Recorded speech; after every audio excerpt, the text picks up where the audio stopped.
Huyu anauliza kuna ile nalo ni swala la kidini na kiimani. Je, kuna mbinguni na motoni au ni uongo wa wahubiri tu? Kwa hivyo swali ni iwapo kuna mbinguni na motoni ama ni uongo wa wahubiri.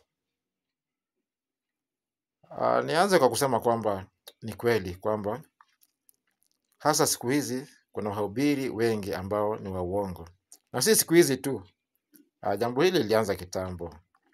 Na hata katika Biblia tumetahadharishwa dhidi ya wahubiri wa uongo. Biblia inasema kwamba jihadharini na wahubiri wa uongo. Ni kuonesha kwamba si wahubiri wote ni wa ukweli. Kuna wahubiri ambao si wa ukweli. Kuna wahubiri ambao ni wa uongo.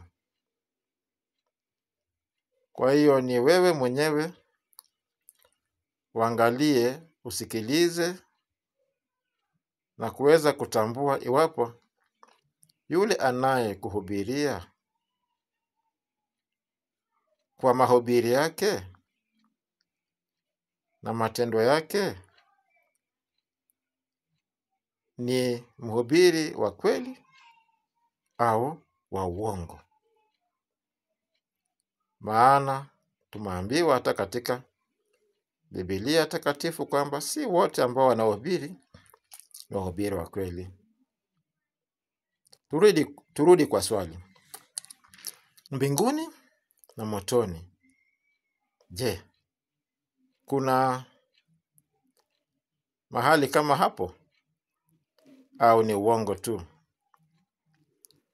Mimi nitasema hivi. Na hili nimesema ni swala la imani. Kwa imani yangu, naamini kwamba mbinguni ipo, motoni ipo. Ninaamini kwamba mbinguni ni mahali ambapo Mungu yupo. Acha niseme kwamba ni makao makuu ya Mwenyezi Mungu. Maana Mungu tunajua kwamba si mwanadamu. Mungu yupo popote. Kiingereza unasema God is omnipresent. Yupo popote na anajua yote. He is omniscient. Anajua kila jambo. Lakini imani yangu msingi wake ni Yesu Kristo. Yesu anafunza katika Biblia, katika mafunzo yake kwamba ametoka kwa Baba na ameshuka duniani kuja kuokoa ulimwengu. Baada ya kukataliwa na wanadamu na kuuawa, alishinda mauti, alishinda kifo na akafufuka. Na baada ya kufufuka akapaa mbinguni. Alipopaa, aliwaambia wanafunzi wake kabla ya kupaa, naenda kuandalia makao na nitarudi kuja kuwachukua. Sasa mimi imani yangu inatokana na hilo, na Yesu Kristo na mafunzo yake na matendo yake. Anasema kwamba alitoka mbinguni, alitoka kwa Baba. Kwa hivyo kwa Baba ni mbinguni. Akaja ulimwenguni na alipaa, alienda juu huko kwa Baba. Kwa hivyo naamini kwamba mbinguni ipo na ni kwa Baba. Mungu Muumba wangu, Mungu Muumba wetu. Kutokana na mafunzo ya Yesu Kristo, kutokana na matendo ya Yesu Kristo. Motoni.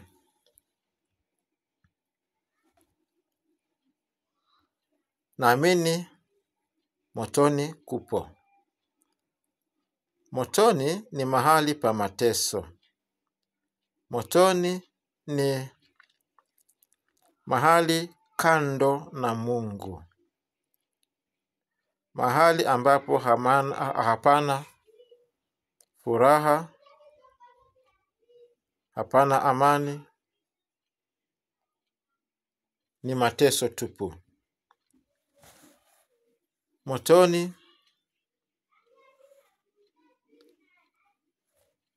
ni hali ya kukaa kando na Mungu. Iwapo ni mahali au hali, ninaamini kwamba ni kuwa kando na Mungu na kuwa katika hali ya mateso baada ya maisha yetu hapa ulimwenguni. Kwa sababu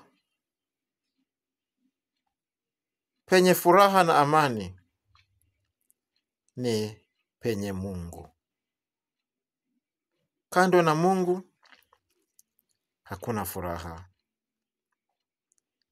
Unapokaa kando na Mungu, unakaa katika hali ya mateso. Ninaamini kwamba kuna shetani. Na shetani asili yake ni maovu, mabaya.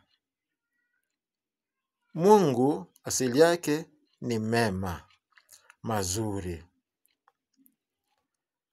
Kwa hiyo tunapokuwa hapa ulimwenguni, unapokaa na Mungu, unapokaa palipo na Mungu, unapokaa katika hali ya kutimiza mapenzi ya Mungu, ninaamini unakaa katika hali ya amani na furaha. Licha ya hali yako ya kilimwengu, pengine ufukara, pengine njaa, pengine kutokuwa na hela, lakini maadamu unakaa upande wa Mungu na palipo Mungu, bado kuna amani na furaha.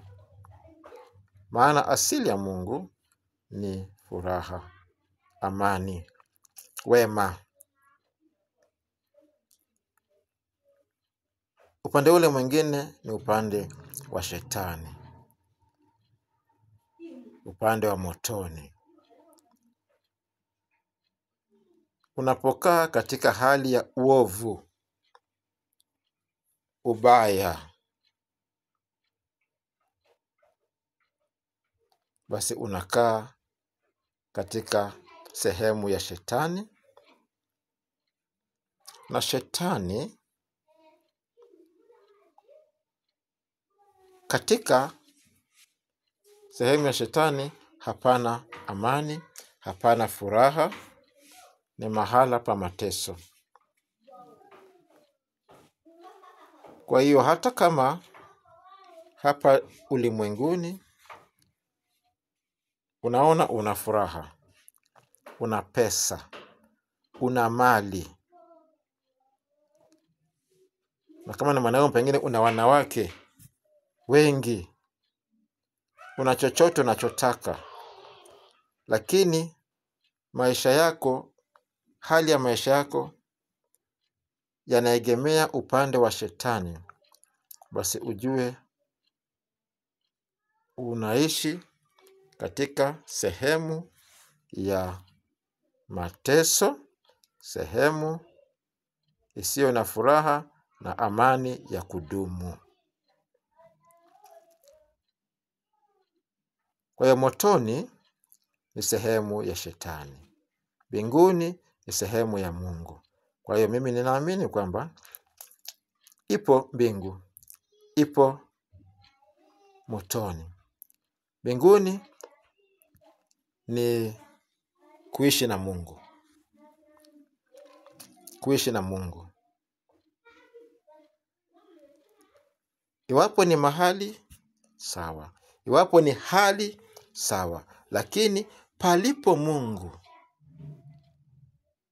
panapoishi Mungu, unapokuwa huko, upande huo, unapokuwa hapo, upo mbinguni. Na mbingu hiyo inaanza hapa duniani. Unapokuwa upande wa shetani, upande wa maovu, upande wa mabaya, upo motoni. Na moto huo unaanzia hapa duniani.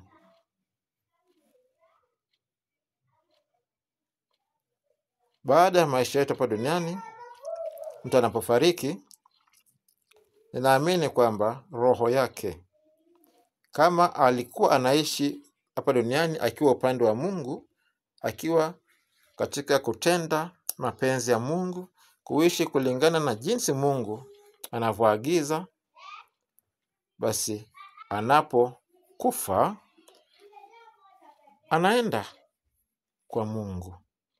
Roho yake inaenda kwa Mungu na inaendelea kuwa hai katika Mungu, katika furaha ya milele. Yule ambaye amekuwa akiishi katika maovu, mabaya, anapofariki katika uovu huo na ubaya huo, anaenda upande wa shetani, au roho yake inaenda upande wa shetani. Na hata kama alikuwa na furaha aina gani hapo duniani, sasa basi anaenda katika mateso. Kwa sababu shetani mambo yake ni mateso. Upande wake, upande wa mateso, upande wa majonzi, upande wa kilio. Kwa hivyo ni pande mbili, mbinguni na motoni. Kama Mkristo mimi ninaamini mbinguni ipo, motoni ipo, kulingana na mafunzo ya Yesu Kristo, ambaye ninamwamini. Na mtu anajichagulia mwenyewe anapokuwa hapa duniani kuwa katika upande wa Mungu au upande wa shetani.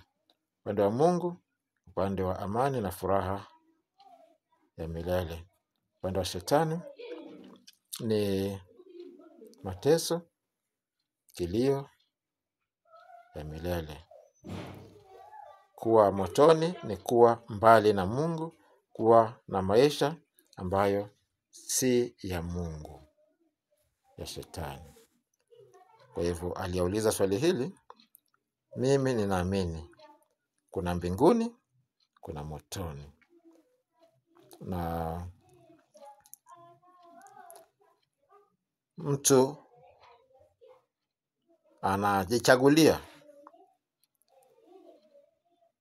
upande ule ambaye atakuwa anapokuwa hapa duniani kutokana na maneno na matendo yake.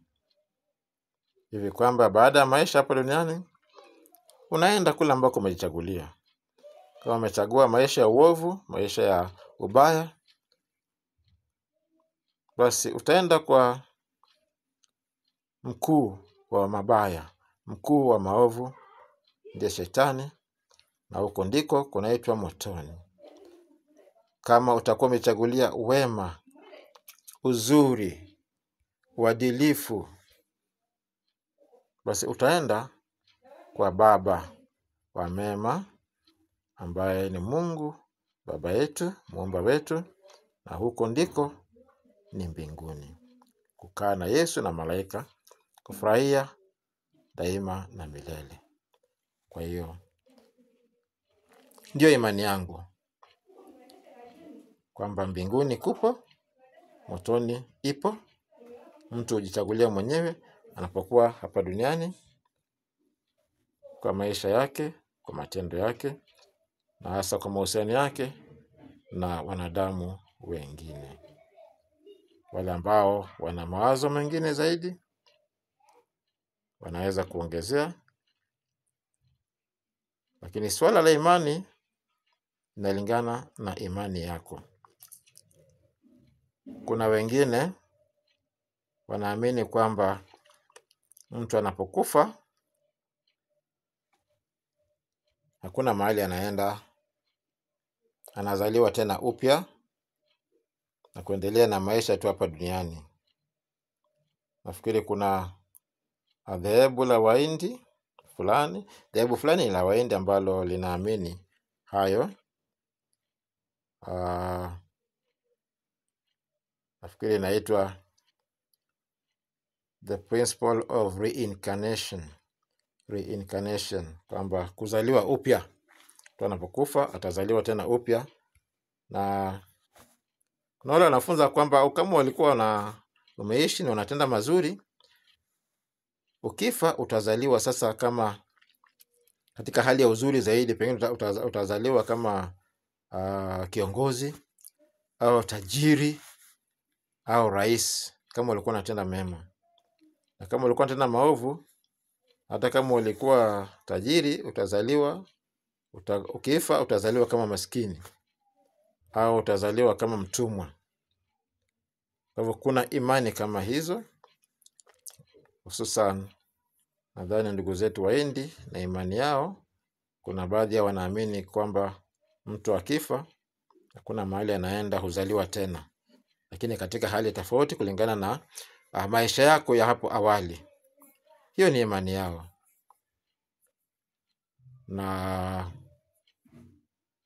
Lakini sisi au mimi ambaye ni Mkristo naamini kwamba mtu anapokufa maisha yake hapa duniani ameisha, anaenda kuanza maisha mengine tofauti, maisha mapya, aidha mbinguni pamoja na Mungu na Yesu Kristo na malaika, au motoni na shetani. Mbinguni maisha ya furaha, motoni maisha ya mateso na madhila na kilio. Na kwenda huko kula ambako mtu ataenda, aidha mbinguni au motoni, inalingana na imani yake hapa duniani, inalingana na matendo yake hapa duniani, inalingana na mahusiano yake na watu hapa duniani. Basi mtu jichagulia mwenyewe atakapokwenda kutokana na maisha yake hapa ulimwenguni. Hiyo ndiyo imani yangu, na natumai nimejibu swali lako. Ninajua kwamba kuna watu wengine ambao wana imani tofauti. Ni vizuri. Katika swala la imani inalingana ni kipi ambacho unaamini. Basi mimi naamini kuna mbinguni na kuna motoni, na mbinguni ni kwa furaha na amani, motoni ni kwa mateso na kilio. Mbinguni ni kwa Mungu na Yesu Kristo, mwana wa Mungu ambaye pia ni Mungu. Motoni ni kwa shetani aliyeasi na kukaa na kuwa mkuu wa maovu, mateso na kilio.